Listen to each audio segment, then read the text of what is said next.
जत तालुक्यातील एका गावात एका नराधमाने 4 वर्षीय मुलीवर लैंगिक अत्याचार करून त्या त्याची खून केल्याप्रकरणी अंकलगी तालुका जत येथील जय हनुमान विद्या मंदिर अंकलगी व जिल्हा परिषद कन्नड शाळेतील विद्यार्थी व विद्यार्थिनींनी घटनेच्या निषेधार्थ गाव बंद करून निषेध करण्यात आला व अप्पर तहसीलदार यांना निवेदन देण्यात आले। एका गावातील 4 वर्षीय मुलीवर अतिप्रसंग करून खून करण्यात आला होता। काळीमा फासणारी घटना असल्याने घराबाहेर पडताना शाळेला जाताना मुली घाबरत आहेत। त्यामुळे आरोपीला जलद गतीने न्यायालयात खटला दाखल करून लवकरात लवकर दोषारोपपत्र न्यायालयात दाखल करून त्या नराधमाला फाशीची शिक्षा व्हावी अशी मागणी ग्रामस्थ व विद्यार्थ्यांनी केली आहे। शाळेतील विद्यार्थी विद्यार्थिनींनी आरोपीला फाशीची शिक्षा झालीच पाहिजे असे घोषणा देत गावातून व गल्लीबोळातून फेरी काढली। आरोपीला भर रस्त्यात त्याला फाशीची शिक्षा व्हावी अशी शाळेतील विद्यार्थ्यांनी मागणी केली। झालेल्या घटनेचा निषेधार्थ गाव बंद करून निषेध करण्यात आला। यावेळी शाळेतील चिमुकले मुली या घटनेचा निषेध करून या मुलांच्या मध्ये एक आक्रोशपणा दिसून आले।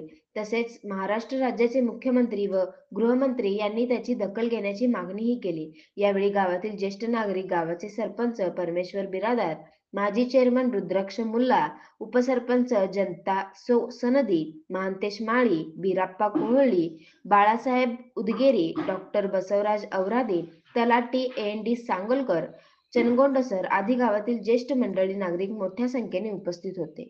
आपल्या जत तालुक्यातील कर्जी गावात जे 2 दिवसापूर्वी घडलेलं आहे एक अमानुष कृत्य ह्या आमच्या शेजारी घडलेलं आहे। त्यामध्ये 4 वर्षाच्या मुलीवर लैंगिक अत्याचार करून त्याचा खून करण्यात आलेला आहे आणि ते खून दाबण्याचा प्रयत्न होत आहे, कारण त्याचा अजून काही मेसेज मिळत नाही आहे। जे झाले ते अतिशय दुःखद घटना आहे। त्या घटनेसाठी आम्ही अंकलीकरांच्या वतीने संपूर्ण गाव बंद ठेवून आज मोर्चावर रॅली काढण्यात आलेली आहे। जे कृत्य केलं या माणसाने ते सैतानीच्या अवलादीचा माणूस आहे तो, त्याला भर चौकात शिक्षा दिली पाहिजे, कारण त्या आज जर ह्या माणसाला शिक्षा नाही दिली तर पुढे येणारं भविष्य पण असंच अंधकारमय होईल। एका बघून दुसरे पण असेच करत राहतील। आता जे वेळेचे असले कृत्य ठेचायचं असेल तर भर चौकात त्या माणसाला शिक्षा दिलीच पाहिजे आणि फाशी दिलीच पाहिजे।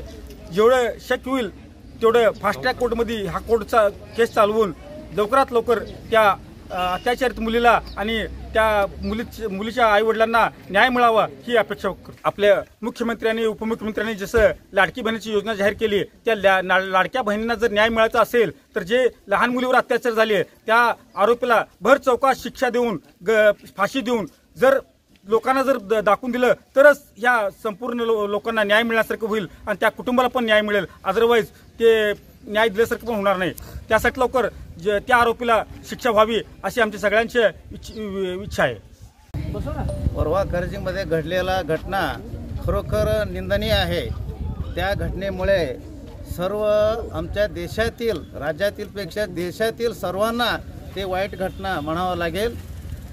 या घटनेमुळे त्या नराधम माणसांना निश्चितपणे फाशी शिक्षा ते थेट गावात आणून त्यांना फाशी शिक्षा दिला पाहिजे, तरच आता सरकारने केलेला लाडकी बहीण योजना आहे ना, ते लाडकी बहीण योजना सक्सेसफुली होईल। ज्या काळी महाभारतामध्ये कंस, नरकासूर, अधासूर काही लोक राजा असून सुद्धा त्यांना राक्षस म्हणत होते। राक्षस म्हणजे कोण? असुसूर म्हणते इति असुरहा, जो राक्षसासारखे माणूस असून सुद्धा राक्षसासारखे दोन वागतो तोच राक्षस।